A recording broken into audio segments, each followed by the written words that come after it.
It seems like every single time I come to the shop, I lose something. And today, I'm giving up my suspension fork. Hey, it's Steve. Welcome to Hardtail Life. I'm here with Andrew. You guys know Andrew from a previous video. He rides a rigid single speed as his personal bike.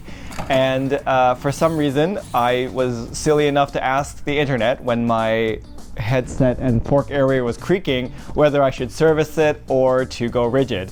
And thanks to Jacqueline, who took and made that into a poll, and everyone has spoken, and here we are now. So first of all, Andrew, what is a rigid bike? It's a bike with no suspension. A lot of people might say something like, well, I have a rigid bike, it's my commuter, or, well, my road bike's a rigid bike. So the fact that we're drawing attention to the lack of suspension is because it's being ridden somewhere that we'd expect to see suspension, the same way that we draw attention to a hardtail because it's not a full suspension bike. We draw attention to a rigid fork because it's not a hardtail anymore. I have twice now heard it affectionately called a double hardtail, which is an enjoyable term, but we'll just refer to it as a rigid. We're not changing the name of the channel, so don't worry about that part. Rigid bike life. Yeah. So rigid bikes. We've taken out all the suspension, but there is some give. Yes. So instead of a suspension fork with our 29, what is this, a 2.5 Maxxis Assegai, what are we running now?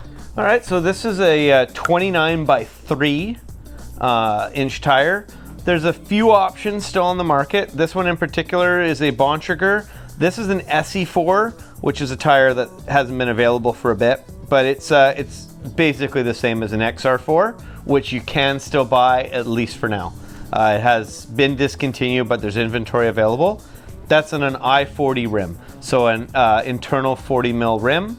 We're running a CushCore Plus insert in here. CushCore Plus or CushCore e-bike insert, ironically, are excellent options for this application in terms of increasing our sidewall support at the low air pressure we're going to be running.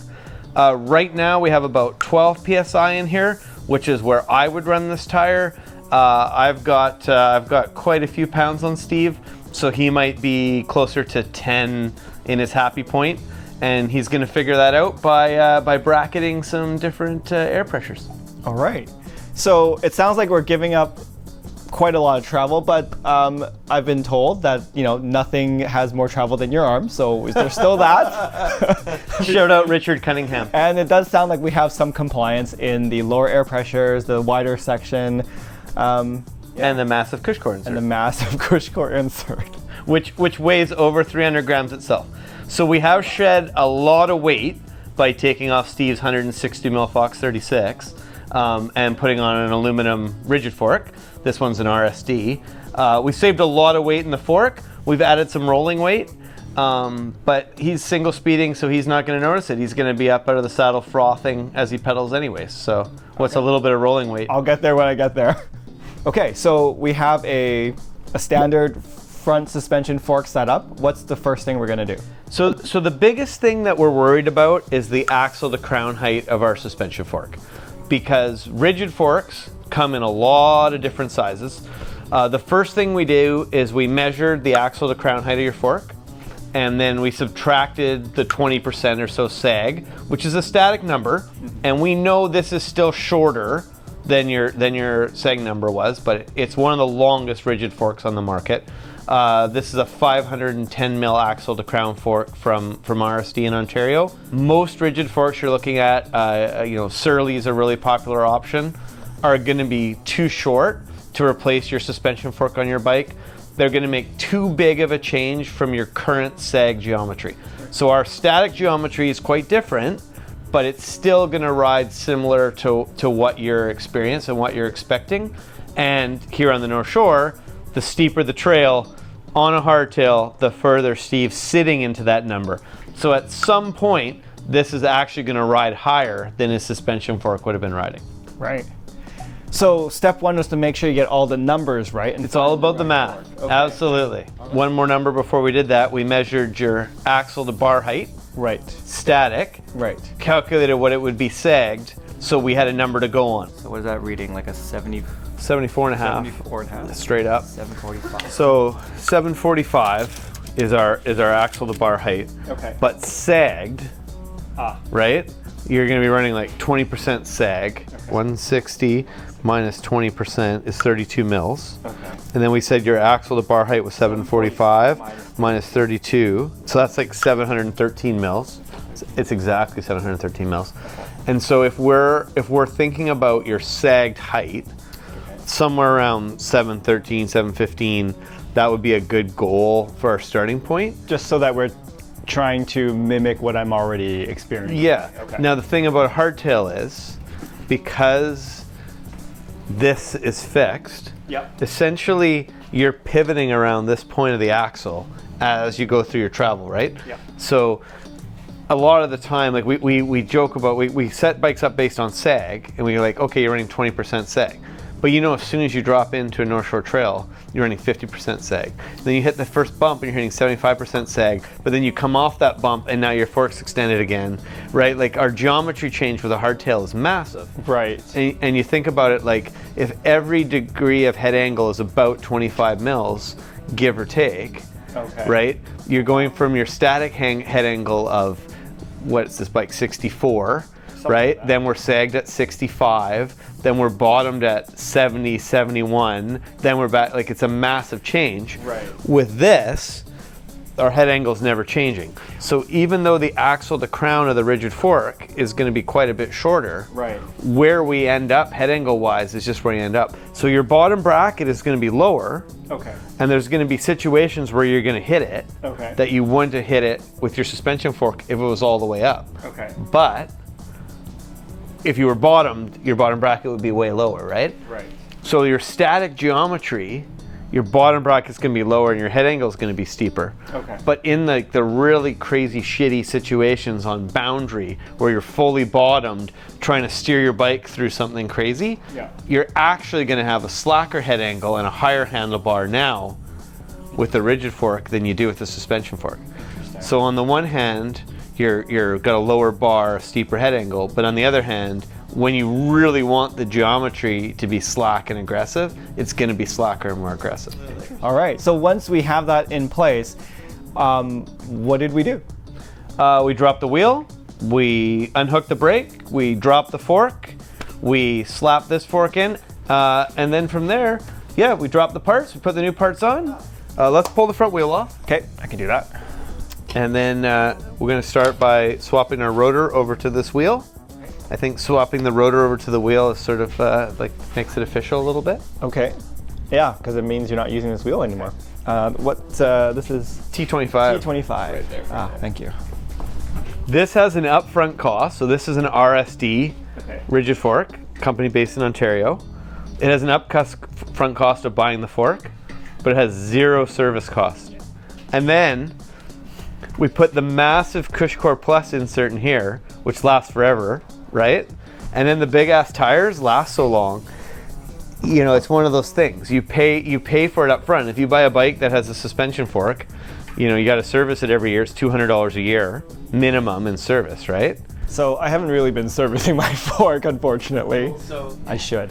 And so we see a 100-hour service for a fork, and we go, yeah, after 100 hours of riding, I should service my fork. And that's actually maximum 100 hours. And the thing about servicing your fork is, it's not just about keeping it from doing whatever your fork's doing, eating itself, right? It makes your fork feel way better too. And there's this running joke, like if you aren't going to service your fork every 100 hours, you might as well ride a rigid fork, and here we are. Right. You know? Oh, well, there you go. So you want to do that up in a star pattern? Star pattern, yeah. And, yep. And so sort of snug that, just snug it, then snug, yep. And then snug, and then snug, yeah, perfect. And then go back and tighten once you got all those done. There you go. Yep. And just, like yeah, exactly. Get the tool all the way into the bolt. A lot of people who strip bolts, like bolt heads on their bikes, it's just because they don't get the tool all the way in. Yeah. All right. Next step, let's unhook the front brake. So one thing with these bolts that Magura used is they're very soft. So you want to make sure that T25 is in perfectly straight, because I don't feel like drilling any bolts tonight.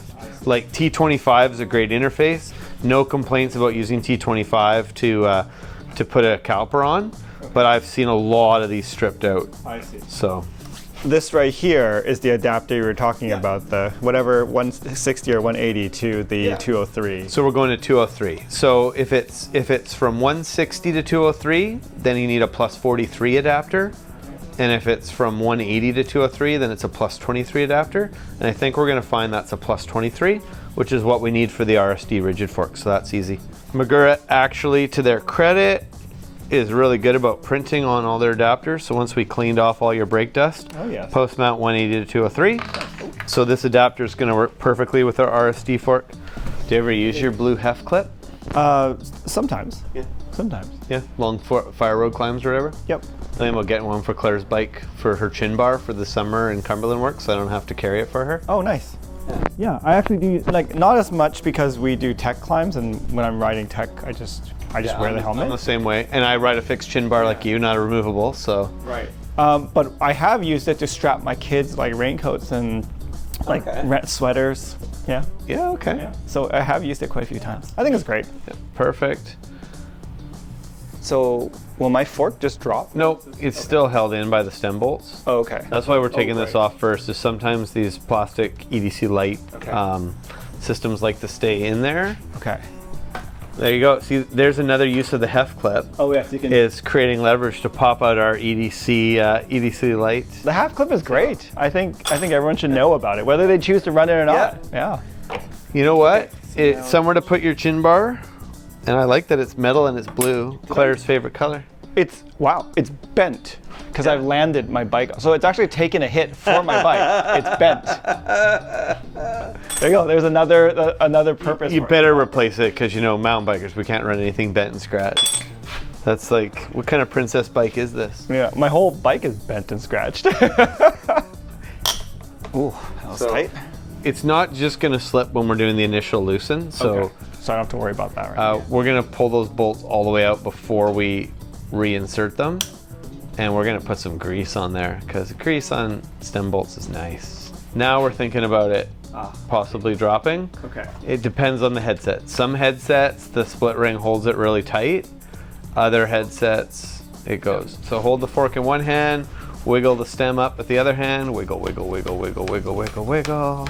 Yeah, so your steer tube was cut with a pipe cutter, and it wasn't filed. So when you cut a tube with the pipe cutter, it swells the end of the tube slightly. Oh, I see. And that's why it's tighter at the very top than it was up to that point. Yeah. Normally you'd file that little bevel that's happened a little bit more.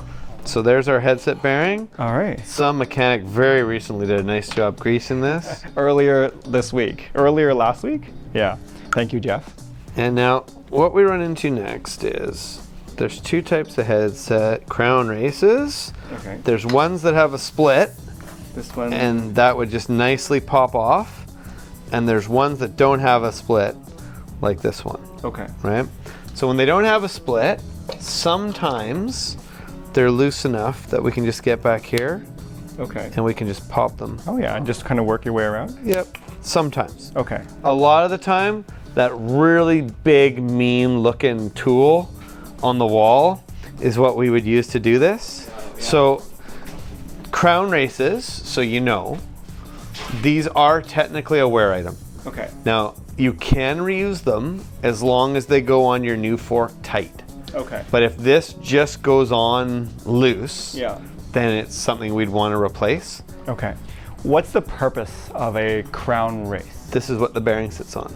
Okay. So the angle of the crown race matches the angle of the bearing. Okay. Otherwise, you'd have to have a bevel on the fork that meets the angle of the bearing. Oh. So the crown race is basically an adapter that adapts the bearing to the fork. Okay. But it's also a wear surface. Like you can see a bunch of anodizing's going off there. So this is pristine, expensive part. Wear item is cheap part. So it's like the hanger. Yeah, exactly. It's like the derailleur hanger for your headset bearing. Let's see. Let's see if it fits loose. It doesn't. It fits tight. Okay. So if You have to this, smack it on? we are going to smack it on. Okay. Using one of those tools. Yeah. It's a lot of hammering. And so yeah, this tool just interfaces. So it's a nice even Okay. We won't make too much fun of Geoff, but every other bike shop I've ever worked in has a real hammer. Oh. And I bug Geoff about this all the time. Like, could we have a real hammer? So, like, should we just gift him a hammer? you know what? I think I'm actually gonna go to the store and get Geoff a real hammer. And so there we go. That's on. Is there a race at the top as well? Yeah. So there's your headset cup. So that got pressed in as well. That's pressed in. If you're ever pressing a headset, you press one cup, then the other cup. Doesn't matter which one you do first. Don't press both cups at the same time. So we press one cup, then we press the other cup. Once the headset cups are pressed in, the bottom, and this is super well greased already. I don't need to add grease. Headset goes in. Now. So that goes in the top. Right. So we put one in the top, one in the bottom, right? We'll just get that to pop. There we go. Okay. Then this has a race as well. Okay. And so that's the upper race, which is a split race. Oh yeah, I can see. And so that's there. And then every headset's a little different at this point. A lot of them have a big fat O-ring. This has a little tiny O-ring. A lot of them have a big fat O-ring that is supposed to interface with the fork to keep water from getting into our headset. Right. We're also relying on grease for that. Right. And so the general way that you do it is you're gonna insert your fork. Okay. Yep. Then slide this on top. Okay. Right. Yep. Some headsets, that'll actually be enough to hold the fork in place. I wouldn't trust this headset to hold the fork in place. That is a negative. Yeah, so that's all right. So now we're gonna guesstimate on our headset spacers. Some of that was above your stem. Let's try that. Okay. Let's throw your stem on top of that. All right. Shoot. Did I? Oh no, I can just. Oh, yeah. I was. Delete. All right. Now we slide it up. Yeah, we're just gonna cut this whole part out and then we'll just have the fork on there. Yeah. And we are at 710. Wow. Yeah, oh, I was pretty close, hey? I was pretty close. Like one of these guys. Yeah, we're one away. All right. Okay. All right. That's an impressive amount of spacers. It is, and you know, that's how it works. Yeah. You know what? I actually saw, hang on, before we do that, this is one of 50 ever made. Oh, Live Like Vic. Yeah. NSB. So that's Vic Goya, who built a ton of the trails at Burke Mountain. Okay. Upper and Lower Vics are named after him. Oh, okay. And so it was like, the idea is ride bikes, work on trails, ride bikes, work on trails. Okay. He rode more days a year than anybody I know. Right. And he also did more trail building than anybody I know. Wow. And so, yeah, so we got these done when he turned like the age of 80 or something like that. It was to celebrate some milestone. Yeah. And yeah, so there's only 50 of these, and the fact there's one just randomly in a bin at Essential Cycles is kind of funny. Wow, that's cool. Oh yeah, there we go. The star nut wasn't very well installed, so you saw like the cap was kind of going on funny. Okay. It's just because the star nut wasn't put in with a star nut setter. I see. Won't tell you how I know that. Wait, why are you tightening with the ball end? Just feeling it. Oh, okay. I thought you were testing the No. I was like, wait a minute. There was no tension. Friends don't let friends tighten. I was gonna say, friends don't let friends tighten bolt with ball ends. Yeah. So that's in. Headset feels good. Okay. You know, Geoff's really big about not over tightening headsets. That feels nice. Yeah. Okay, let's rough that brake caliper on. All right. So we're not gonna tighten it all the way down. Okay. You're just gonna wind the bolts in like, 95% of the way. We still want the caliper to move side to side. Got it. Okay. Magura, the brake calipers are a little trickier to align compared to Shimano or SRAM. They don't use any magic like servo wave or a cam to have the pads start further away from the rotor to start. So like a Shimano brake, the pads sit quite a bit further from the rotor and have more initial movement to meet the rotor. Magura, the pads sit really close to the rotor. Okay. So our margin of error for bent rotors and general setup is a little trickier. We also have 4 pads that move independently. So if one piston gets proud, it'll be rubbing while the other ones are retracting. So there can be some setup issues. Why do it that way? The benefit is it just has a way more consistent lever feel because you're not trying to move the pads a whole bunch initially, have them touch the rotor, and then have a different feel. Right. No? I don't have flush cutters at home. I just use a straight razor blade, like a box cutter. Yeah. But then you risk, you know. Nicking something? Yeah. So you have to be really focused to do it that way. Right. We're just gonna use these cheap parts. You know what? We could do a comparison. Look at this. I'm gonna go steal Jeff's nice flush cutters. See, when you're the owner of the shop, you get nice Worth flush cutters. So this is the Part 201. It's kind of sucks. Okay. This is the Worth one. It's made in Germany. It's probably made by Knipex. Okay. So cut one with the Park one. Okay. So there you go. You're a plebe in the shop. Okay. Now you're the owner and head mechanic of the shop. Oh yeah. Then you feel that spring action, like yeah. Owner, head mechanic. Yeah. Yeah. I mean, that Park tool is fine. It was fine. Like the SRAM guides were fine, and now I'm running Maguras. Exactly. Park tool flush cutters are like the guides of, yes, they will get you through the day. Yeah, As long as you don't have to do too many. Exactly. There you go. And we still have your clamp on here from when you had a shifter. Yes. Yeah, I enjoy those, like those superfluous, Like vestiges. I was gonna say, is it vestigial? I think vestigial might be the word. So I hope we're using that word properly. Yeah. If not, we'll have to. It'll just be a tricky edit. I was gonna say, can we just edit that out? But we'll get Meg's voice. Yeah. We'll get Meg's voice to pronounce it properly and just overlay it. Exactly. That'll be funny. So we always want to make sure our brake levers can move in a crash. Mm-hmm. We don't want them flopping around when we're riding. But when we smoke a tree, we'd rather be able to ride out afterwards. That's right. Okay.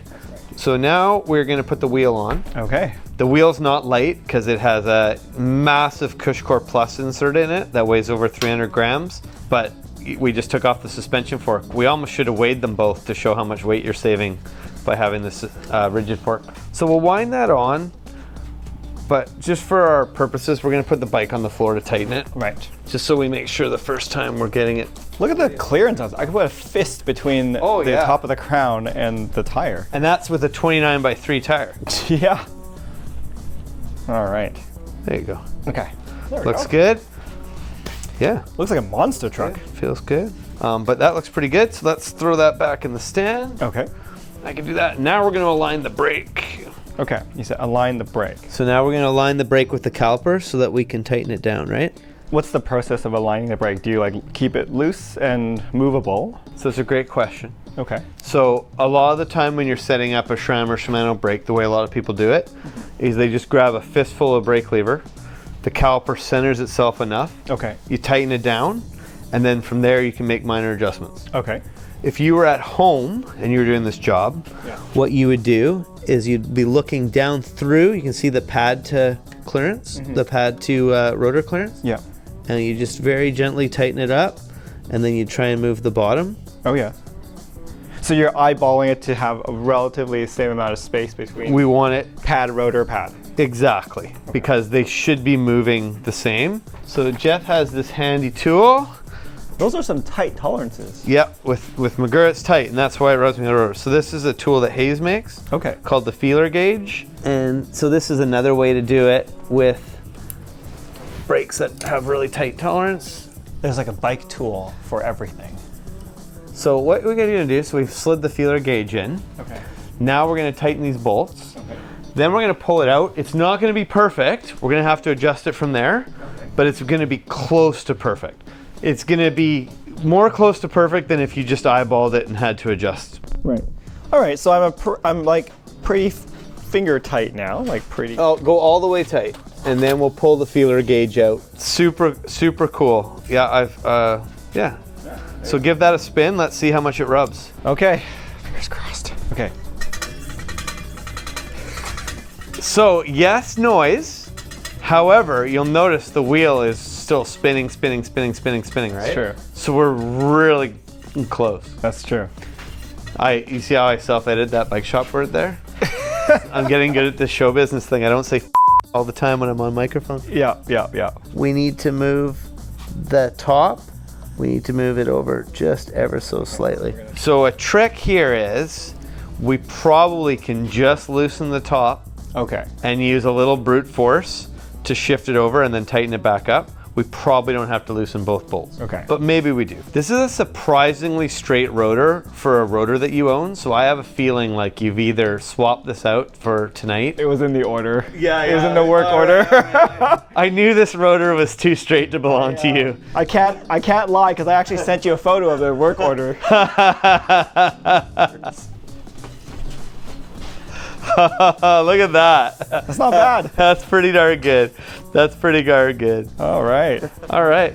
So now you're gonna want to pop it down, and we'll get that stem straight because we haven't straightened those bolts yet. Okay. Okay. And I'm not gonna block the camera while you're working here. I'm just gonna tuck myself in like Homer Simpson fading into the bushes. Yeah. So I would stand over your bike when you do it. Okay. And is there a trick? You know, so here's the thing. I actually don't see straight. So my own handlebar is slightly off center all the time, the same way all the time, but it looks straight to me. That's interesting. It's a spectrum. I will admit that 5% of the time I go to test ride a bike I'm working on and I have not made the handlebar straight, and I notice when I'm test riding it. You know how to fix it if it's not perfectly straight, but Fair enough. That looks pretty darn good to me. Yeah. And there you go. How cool does that look? It does look pretty cool. That bottom bracket, if we were to take a picture of this bike, ignoring the fork that's on it, that bottom bracket looks fucking low. That looks like you are gonna hit that on everything. But keep in mind, that's the height, it's never changing. That's right. You know, we're still at 300 for our bottom bracket height, and there's lots of bikes that start not a whole lot higher than that before they sag. I see. So it's low, But that's as low as it'll get. it's not ever going to change, and 300 is not ridiculously low. Okay. Like, my Walt is a little lower than that now that I've mulleted it. Right. You know, that's almost high enough that I'm like, hey, let's put a 27-inch wheel back here and see how low it really goes. You know, every single time I come here, I lose something, right? I lost 11 gears. I lost my suspension. Let's wait on the losing another diameter on the rear wheel. Yeah. Done. Bob's your uncle. Well, that's the technical stuff. You've been riding a rigid for how long? My first rigid bike, I started on a rigid bike because old men like me, that's how we got into mountain biking. Right. But my first rigid bike by choice, when I already owned a full suspension bike, was a Redline monocog in 2001. Oh, so you did the rigid single speed at the same time. Yeah, it was the same time, and I had a really sweet Balfa two-step full suspension bike, and the owner at the shop I was working in, we sold a lot of Redline BMX bikes, and he'd ordered in this monocog, which is essentially a 26-inch wheel BMX bike. Yeah. And it sat on the floor, and it sat on the floor, and it just like, Andrew. And so I bought it and promptly wrecked the cranks and put some profile cranks on there and put a front disc brake on it because, V brakes for where I was riding it were terrible. And then I started taking it, and my friends would be like, oh, you brought that thing? And all of a sudden you're like, you're not as fast as your friends on the 6-inch bike, but you're fast enough. No one's waiting for you, right? Yeah.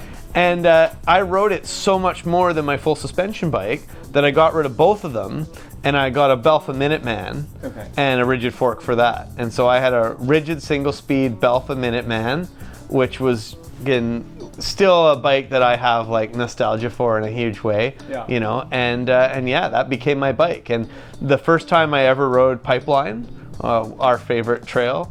Absolutely. The first time I ever rode Pipeline was on a rigid Balfa Minuteman. Yeah. That's great. So, yeah. I feel like I was going to ask why you ride a rigid, but the answer might sound like why you ride a single speed, or it's just because it's kind of stupid and fun. Yeah, it's one of those. It's just one of those things. Like, you have a huge grid on your face. It doesn't cost you $200 a year to service. And there's this Keith Bontrager quote, which I'm going to totally misquote because I don't have it written down. And it's basically, if you're trying to win a race, you run whatever's fastest. And so you want to win, an enduro race, carbon, 6 inches travel, carbon wheels, call we are one, fresh tires, done to the nines, brake pads bedded in. You got a box of brake pads ready to go because if they're even lightly contaminated, you got to swap them, right? Straight and rotors, are you kidding me? They're either straight or they're not straight, right? That's winning. Okay. And everyone else can just ride whatever the hell they want. you know, and we take mountain biking so seriously, but we're essentially big kids having fun in the woods. And so this is like a big kid's BMX having fun in the woods. And as you know, yeah, I can't hit all the drops someone could hit because I'm old and my wrists and ankles can't take it. But for the technical trails I like to ride, I have ridiculous fun on my very low maintenance machine. That's really well said. Oh, this is amazing. I can't wait till my first, or our first like Tuesday morning pipeline. Pipeline lower crippler on the rigid, yeah. And it's just like, yeah, it's the rigid fork challenge, and let's, you know, like, I don't know, you're gonna ride it however long you ride it, we'll figure it out. But you can't just do one ride, it's like single speeding, right? Absolutely. Just so you know. So similarly to the single speed conversion, this is my only bike. Mm-hmm. I'm riding this, or I'm not riding at all. So, I mean, I don't think I need 6 months. I'm gonna say at least 3 months. Okay, right. Wow. You're gonna bet that hard? You wanna edit that out? Okay, I'll say this. I'm gonna say at least 3 weeks. I'm gonna say a few different options. So I can edit in the one I want. Yeah. I'm gonna do this for 2 weeks. I'm gonna do this for 3 weeks. I'm gonna do this for 4 rides. I love that when I said I was gonna commit to a 6-month period for the single speed, it was like I have to either learn, like I'm forcing myself to learn to love it, and luckily it wasn't very hard. Yeah. But I'm like, I'm gonna force myself to learn to love it for 3 months. And honestly, like if I want to love it and I can't, then I can go back. Yeah. But if I'm like, you know, no options, I can't look back for at least 3 months, then I can say I've given it a solid go. I just realized that's like the rest of the summer, but yeah. Well, anyways, I think that'll do for today. All right. Anyways, if you're relatively new to riding but you love it and you want to do it all the time, then you've come to the right place. We're eager to ride all the trails and to learn all the things, so make sure you subscribe and follow along on our mountain biking adventures. I'm gonna ignore this. Thanks for watching and see you in the trails. I'm sorry. You might have to do it again. No, okay. We're gonna keep it. I can't look at me. I made the mistake. I'm like, I gotta look somewhere. I'll look over here. Thanks, loser. Shit.